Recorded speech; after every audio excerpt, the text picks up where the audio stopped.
Hello friends, आज के video में हम बात करेंगे गरुड़ पुराण के बारे में, जो कि बहुत अच्छी किताब है। लेकिन आजकल दोस्तों घोर कलयुग ही चल रहा है। मेरे पिता अभी शांत हुए हैं और मेरे पिता के शांत होने के बाद हमने काफ़ी पंडित बुलाए।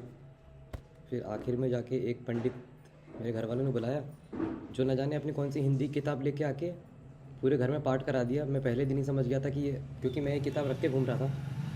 उसकी किताब में संस्कृत भाषा तक नहीं थी और उसकी किताब की भाषा इतनी बुरी थी, पता नहीं कौन सी किताब के हिसाब से उसने अपनी पूजा पाठ करा दी।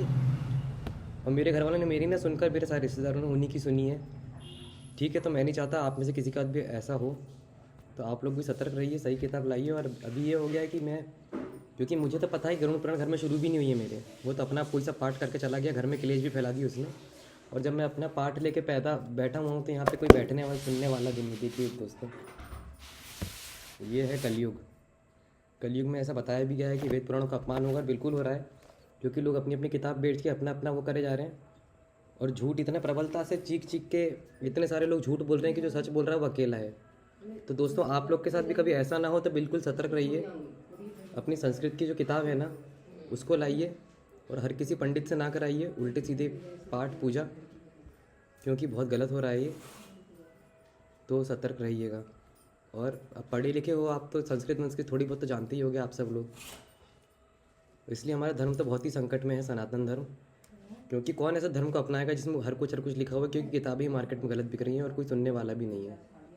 तो मैं नहीं चाहता आप में से किसी के साथ इस तरीके से हो, तो बिल्कुल सतर्क रहिएगा, क्योंकि जीवन में एक ही बार होता है और ये किसी की मृत्यु का अपमान है। और ये बहुत ही बड़ा पाप है मेरी नज़रों में।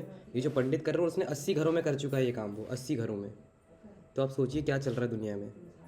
तो आप लोग भी भाई, मैं नहीं चाहता किसी के साथ भी इस तरीके से। और ये बहुत ही बुरा, मेरे नज़र में बहुत बड़ा पाप है, क्योंकि ये बहुत ही बड़ा पाप है किसी की मृत्यु के बाद इस तरीके का वो।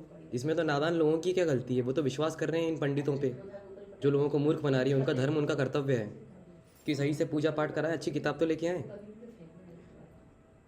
मैं तो बहुत दुखी हूँ दोस्तों, बट मैं नहीं चाहता आप में से किसी का तो ऐसा हो। तो सावधान रहिएगा और अपनी किताबें खुद लाइए। अब थोड़ा जागरूक हो जाइए, क्योंकि मार्केट में कुछ भी चल रहा है। पुराणों की मूल भाषा संस्कृत है। संस्कृत में तो उसे अवश्य पढ़ना ही चाहिए। हिंदी में ट्रांसलेट पूर्ण रूप से पुराणों को कोई नहीं कर सकता है, लेकिन कुछ किताबें सही भी रहती हैं। तो अपने हिसाब से अगर आप पढ़े लिखे हैं तो खुद भी संधि विच्छेद करके थोड़ी समझने की कोशिश कीजिए, क्योंकि ये एक बहुत ही इम्पॉर्टेंट सेरेमनी है। जीवन में एक ही बार ऐसा होता है। तो मैं नहीं चाहता कि मूर्ख बने, जो मेरे साथ हुआ आप में से किसी के साथ हुआ। Thank you.